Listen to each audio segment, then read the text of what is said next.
6. And as you can tell, we have the lights off for Halloween, a little spooky season. And we have eerie music going on in the background to build the anticipation for the story. Okay, so if you turn to page 264, I should say, 64, not 69. We always need to look at the author himself, Edgar Allan Poe. Oh, sit down and relax here. All right, so if you don't mind, I'm going to be reading the first page of Edgar Allan Poe, and then I'm going to call on a volunteer to have someone else pick up the reading where I left off. All right, so Edgar Allan Poe. Edgar Allan Poe led a short and troubled life and died in poverty. However, his ability to write terrifying stories that kept the readers wide awake at night has made him a literary star long after his death. Can I please get a volunteer for the next section that says dreams and nightmares? Yes, go ahead. Shortly after Poe's birth, his father abandoned his family. When Poe was only 2 years old, his mother died. Young Edgar was taken in by a foster father, John Allan, a romantic, irresponsible young man who dreamed of writing poetry. Poe never understood Allan, a businessman. At 18, Poe left home. For the rest of his life, he held various jobs while trying to make a living writing poems and stories that explore the dark side of the human imagination. Awesome. What is your name again? Ashley. Ashley, thank you for participating, volunteering. So if anyone has taken the 7 Habits courses yet, this draws upon the relatability of your parents and how it shapes your personal schema and character as an individual. So if you notice, Poe never really met his true father. He abandoned him when he was extremely young. His mother died when he was 2 years old. So the only person he had a chance to relate with was his foster dad. Unfortunately, they were 2 different types of people, and this could potentially cause the shaping of Edgar Allan Poe's dark and twisted side of how he wrote his poems, his pieces, or even his short stories that we're going to be reading today. All reflects back to 7 Habits. Got that in as good. Love that. Now, what we're going to do is we're going to look at the cover, essentially, on the next page, 265, The Telltale Heart. Can someone describe to me what they're seeing in this picture? I know it's a little dark, but can someone describe to me what's in this picture right here? Yes, what is your name? Sam. Sam, okay. Well, there's this tall building. It doesn't have any walls, but it has a roof, and there's a man standing on the top of it. And then there's this long staircase going down to another floor, and there's another man at the end of the staircase walking down. Right. Do you think that the man watching that other man, do you think he notices at all? Anybody know? Yes? I think he may notice. He may notice. What type of vocabulary word that you guys are currently learning may reflect on how the other man is that is being watched? If he's unknowingly being watched, do you think he's kind of, what's up? Oblivious? Oblivious, yes. This man could be oblivious. He doesn't even know what's going on around him, that this old man is watching him. How about the color? What colors do you notice? Grace, what is your name? Faye. Faye? Faye, go ahead. Blacks and whites and Blacks and whites and grays, pretty dreary. I would say, what other color do you see? It's really dark, you can't really see, but in the title, what other color do you see? Yes, go ahead. A red color, almost like what with Halloween? Blood. Yes, do you think that kind of infers what could potentially we could see in this story? We could see blood, a dreary setting. Okay? Now, we are going to begin the story. Okay, so don't mind me, I like to kind of get theatrical. So if you see me raise my voice, if you see me stand up, I like to portray the scene, what is going on. You may laugh, you may join in. If I ask you to join in with me, so we can paint the scene, what is going on. Ooh, I like that. All right, everybody got it? All right, so let us take the trip into The Telltale Heart, written by Edgar Allan Poe. True, nervous, very, very dreadfully nervous. I had been and am, but why will you say that I am mad? The disease has sharpened my senses, not destroyed, not dulled them. Above all, the sense of Harding acute, remember acute sensitive shock. I heard all things in the heaven and in the earth. I've heard many things in hell. How then am I mad? Hearken! Observe how healthfully, how calmly I can tell you the whole story. It is impossible to say how first the idea entered my brain, but once conceived, it haunted me day and night. Object there was none. Passion there was none. I loved the old man. He had never wronged me. He had never given me any insult. For his gold had no desire. I think it was his eye. Yes, it was. This one thing, his eye, resembled that of a vulture, a pale blue, with a film over it. Whenever it fell upon me, my blood ran cold. And so by degrees, very gradually, I made my mind to take the life of the old man, and thus rid myself of the eye forever. So based on what we know so far, how many characters do we have within the story? Go ahead, yes, what's your name? Leo, Leo. Go ahead. 2.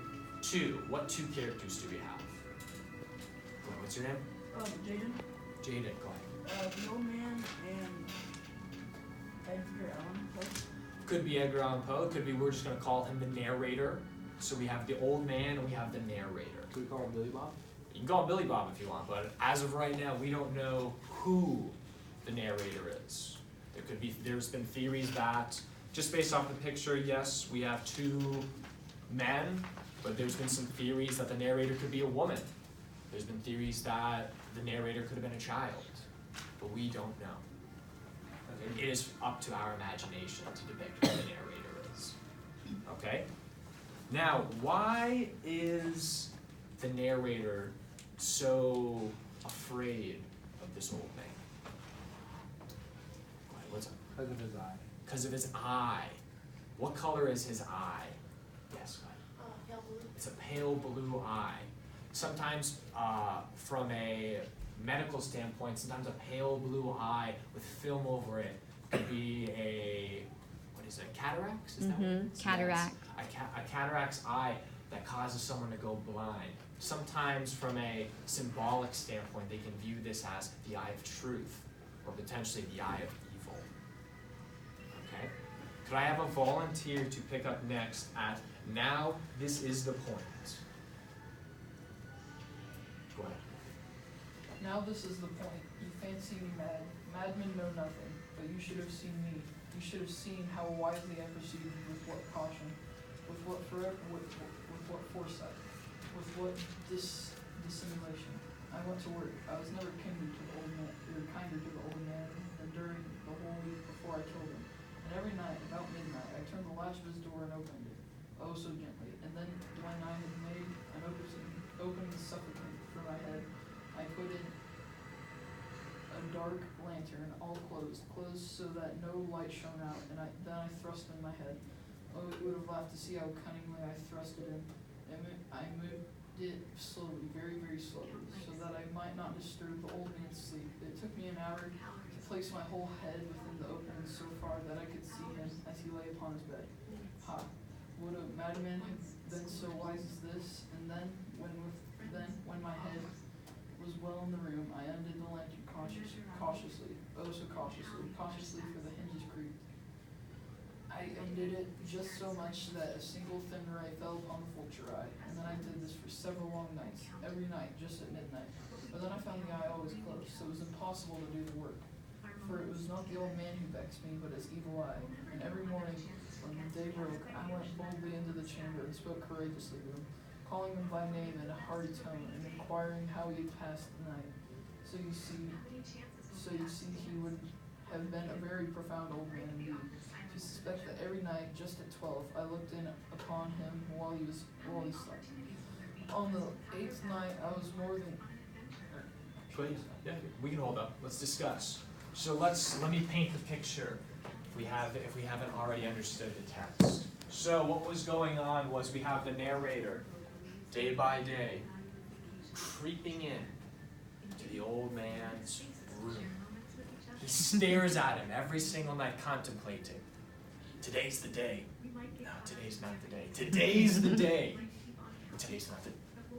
He's fighting with himself when he's going to do it.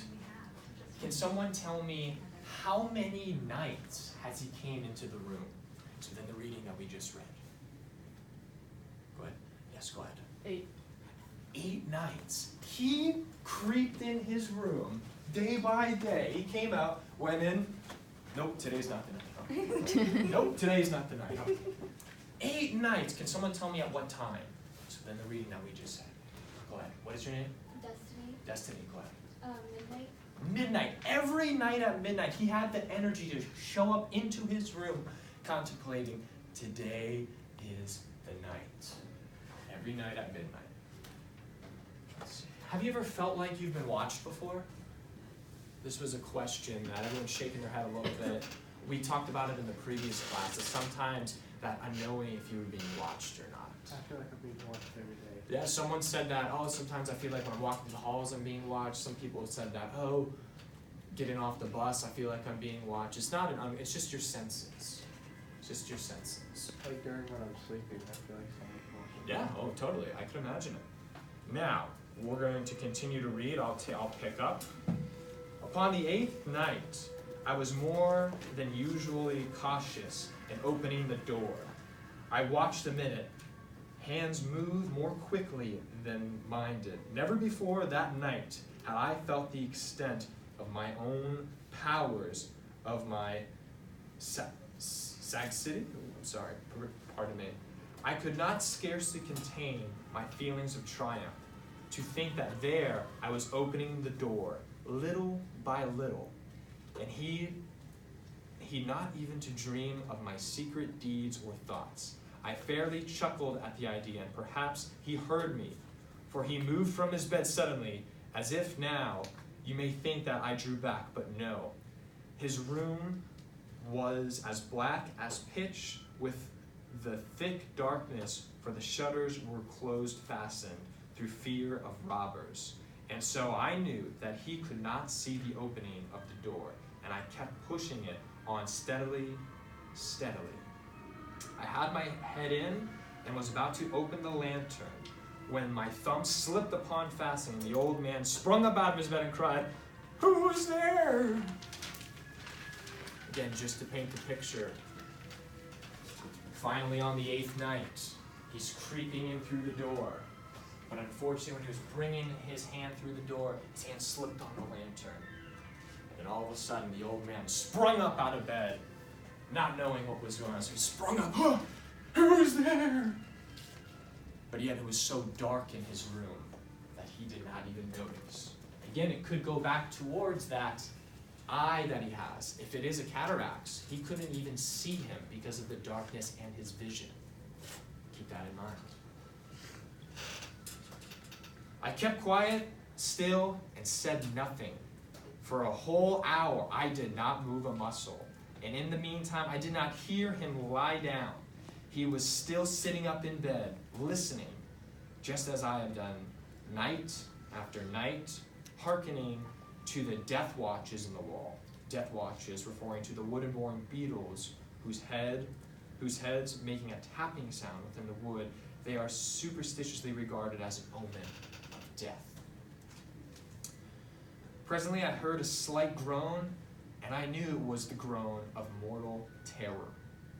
It was not a groan of pain or grief. Oh no. It was the low, stifled sound that rises from the bottom of the soul when overcharged with awe. I knew the sound well. Many a night, just at midnight, when all the world slept, it was welled up from my own bosom, deepening with the dreadful echo, the terrors that distracted me. I say, I knew it well. I knew what the old man felt and pitied him, although I chuckled at heart. All right, could we have another volunteer for the next part of the reading? Go ahead, Sam. I knew that he had been lying awake ever since the first slight noise. When he had turned in bed, his fears had been ever since growing up upon him. He had been trying to fancy them causeless, but could not.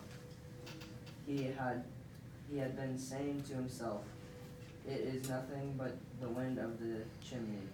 It is only a mouse crossing the floor, or it is merely a cricket which has made a single chirp." Yes, he had been trying to comfort himself with these suppositions, but he had found all in vain, because death, in approaching him, had stalked with its black shadow before him, and enveloped the victim. And it was the mournful influence of the superseded shadow that caused him to feel, although he never said nor heard, to feel the presence in my head within the room. Beautiful. Can we stop right there and let's discuss? So, for almost an hour now, the old man has stood up out of his bed just listening to make sure no one was within his room because he felt like he was being watched, like we discussed earlier. Could anyone show me some sort of literary element that the author is using? When we talk about literary elements, we could potentially be talking about metaphors. We could potentially be talking about similes. Can you point that out in the section that we just read?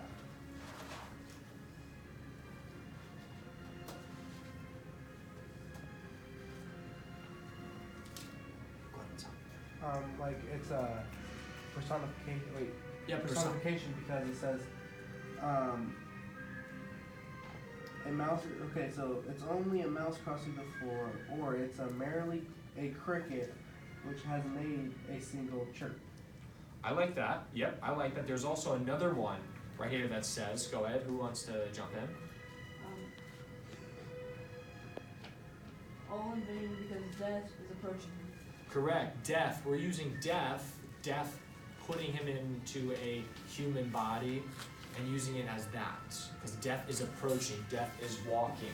Death can't really walk because death isn't really a human being.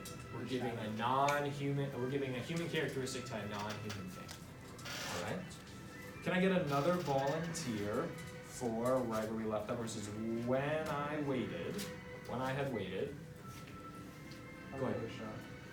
When I waited a long time very patiently without hearing him lie down, I resolved to open a very, very little crevice in the lantern. So I opened it. You cannot imagine how stealthily, until I linked a single dim ray, like the thread of the spider, shot from out the crevice and fell upon the vulture eye. Beautiful. Can I get another volunteer? We'll pass off. I saw some volunteers over there. Go ahead. It was open, wide open, and I grew furious as I gazed upon it.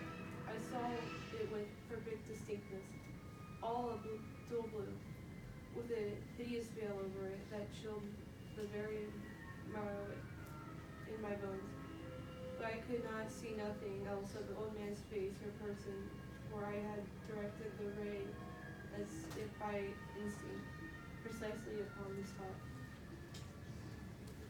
Sweet. Can we get another volunteer? I saw you had your hand up before. You want to read? Thank you.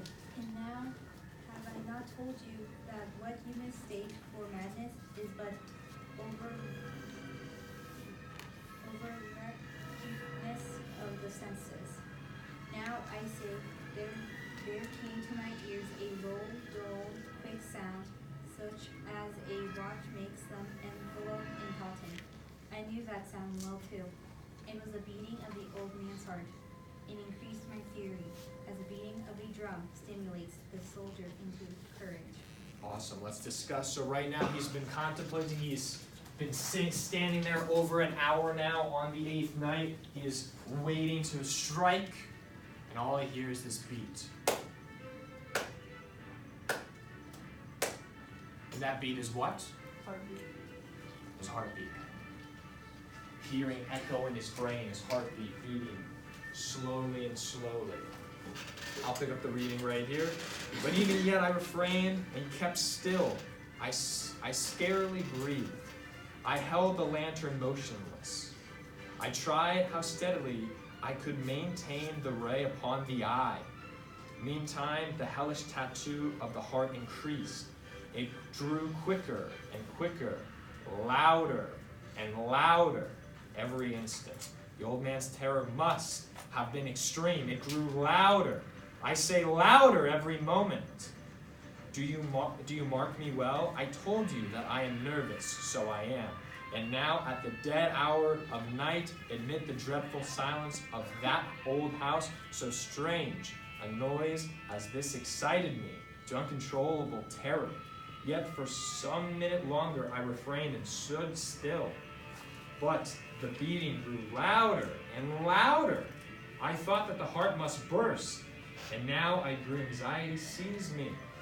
The sound would be heard by a neighbor. The old man's hour had come. With a loud yell, I threw upon the lantern and leaped into the room.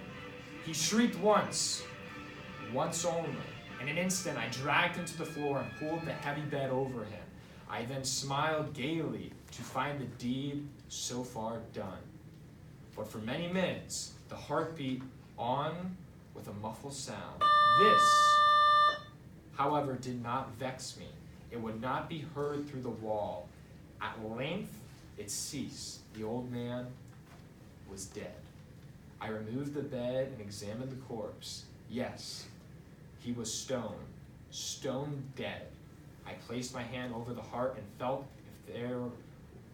there for many minutes. There, no pulsation. He was stone dead. His eye would trouble me no more. Can someone discuss what just happened in the portion we just read? New volunteer, new voice. I haven't heard some voices.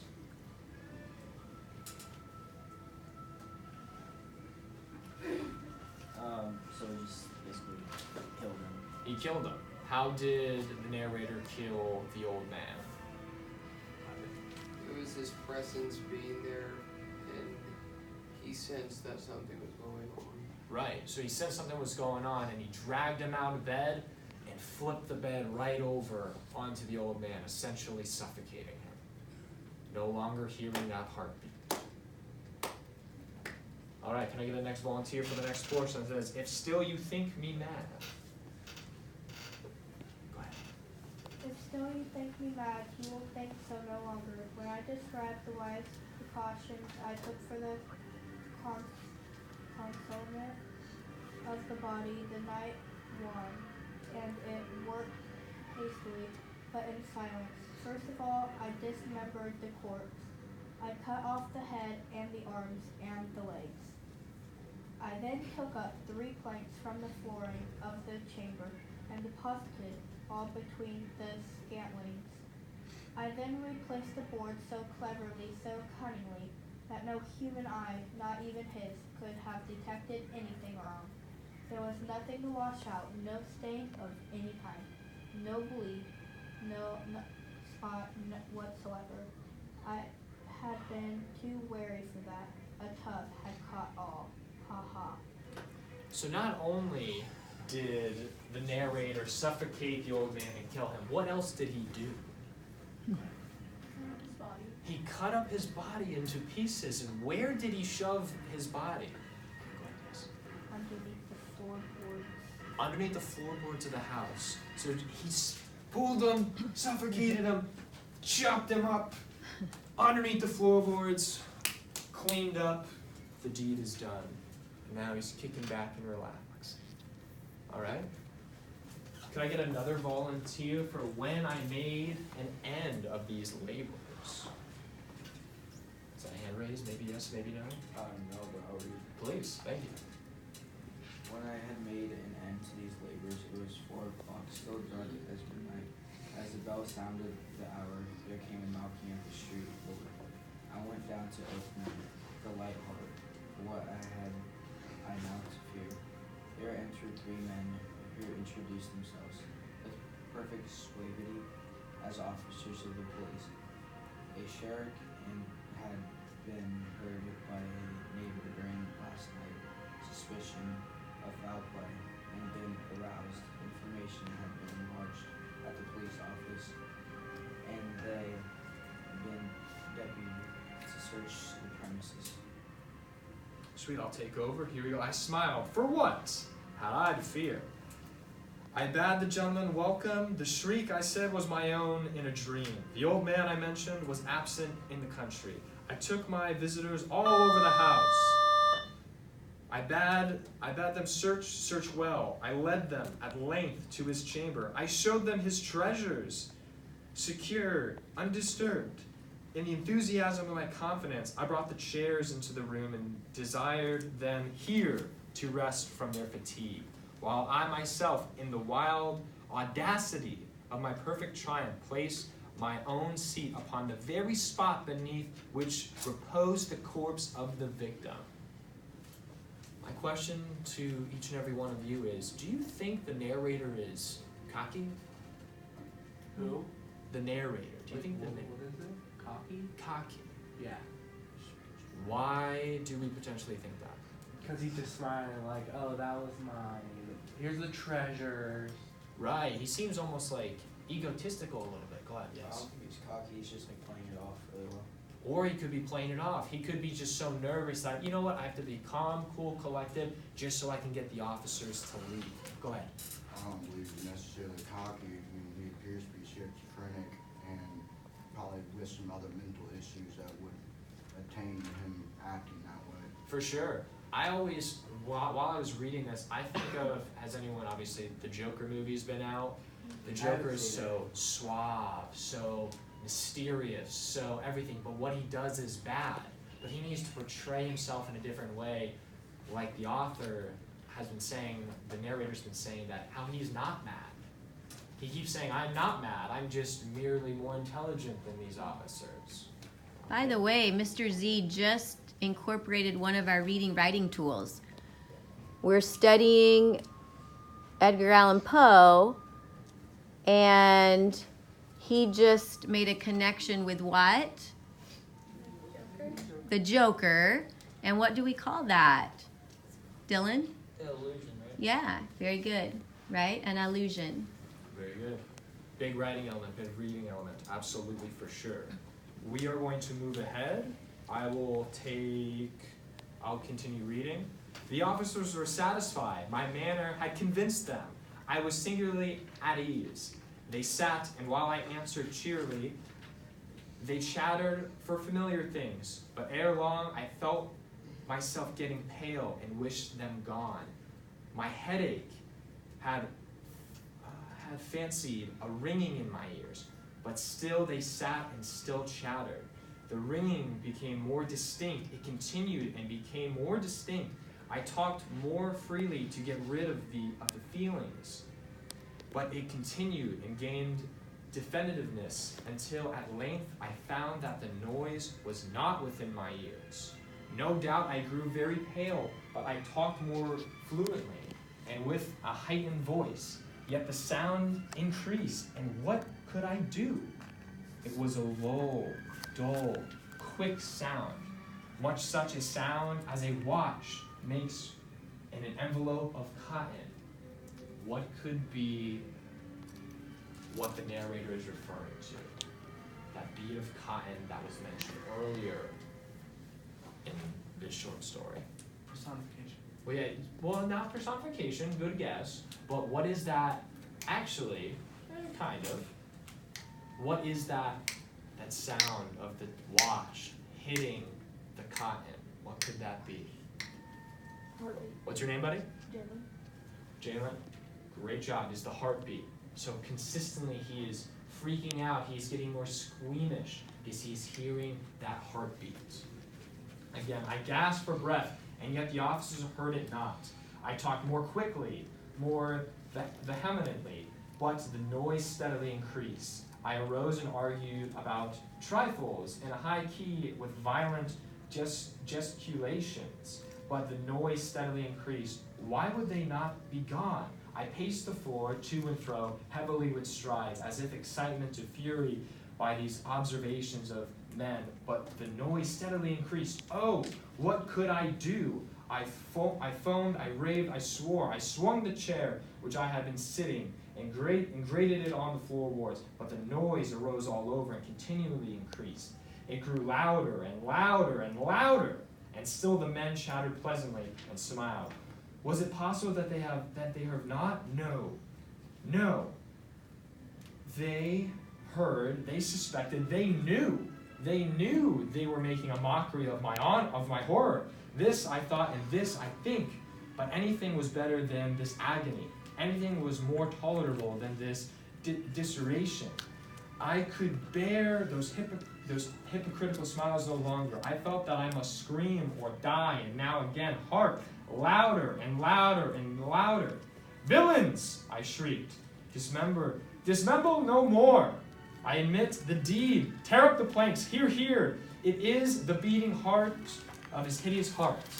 Now, you notice, my reading needs to improve, but the information to the story is there. The police officers are just hanging out, relaxing. They found nothing wrong, but they're just chatting, you know? But what's getting to the narrator? The beating of The heartbeat. It's What like else? something, it's like any noise that sounds like a heartbeat, it just disturbs him. Do you think that this heartbeat is real? No. Why do we not think that? I'm getting head shakes all over. Why do we not think that? Maybe it's just all in his mind.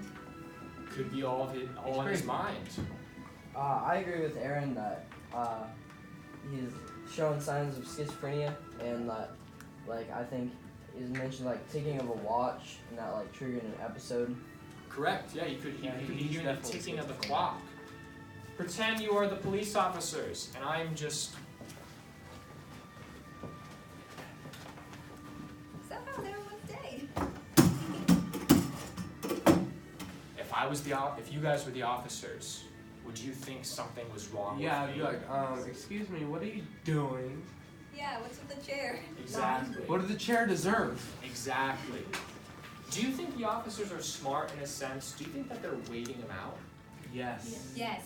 Why do you think that? Because Go ahead. Because if he's being disturbed by something and they catch on to it, it's going to get to the point where if he did do something, he would reveal what he's done. Correct. Absolutely. And at the end, he shows his guilt, his consciousness eats him up. And he says, "Behold, this is the man that I killed. Take me away." Is the guilt eats at him. What kind of theme, now we're referring this back to literary elements, what could be the theme of this short story? the eye. The eye could be a theme. The evil eye always watches. What else could a theme be? Could I get a different volunteer? Go ahead. Your guilt always gets the best of you. Guilty conscience never rests. Correct. Absolutely. What kind of claims can we build towards the narrator? I know you guys have been talking about claims, transitions, supportive evidence to support your claim. What kind of claim could we make towards the narrator? Different volunteer. So what have we already established? That the narrator is what? Schizophrenic. Say it. Schizophrenic. He's schizophrenic. Why do we think he's schizophrenic? Well, at night he's getting like these episodes, and like he's just not thinking straight, I guess. But like it's not showing anything about during the day. Mm-hmm. So I don't. That just like. It just makes me think that. Yeah, for sure. Absolutely. Someone said lack of sleep, so we can say that the narrator is schizophrenic or has mental health challenges because of the lack of sleep he's getting. because of the motions that he just did with the police officers. What else could we say about this? What? He appears to have schizophrenia because he seems to hear a kicking which he perceives as the old man's heartbeat. And it's plainly obvious by the way the officers reacted that he's the only one hearing it. Correct. Absolutely. Absolutely. Could we potentially think of another claim, either about the narrator or maybe about the old man or about the police officers even? But I think the old man really, he probably didn't know, like, that if the guy would have just talked to the old man, like, no, I get it. Yeah, if he would have said something, so like if you- something like something like that, can I move out? Yeah. Try to find a known place so you don't have to look at the eye. Yeah, absolutely. Hey,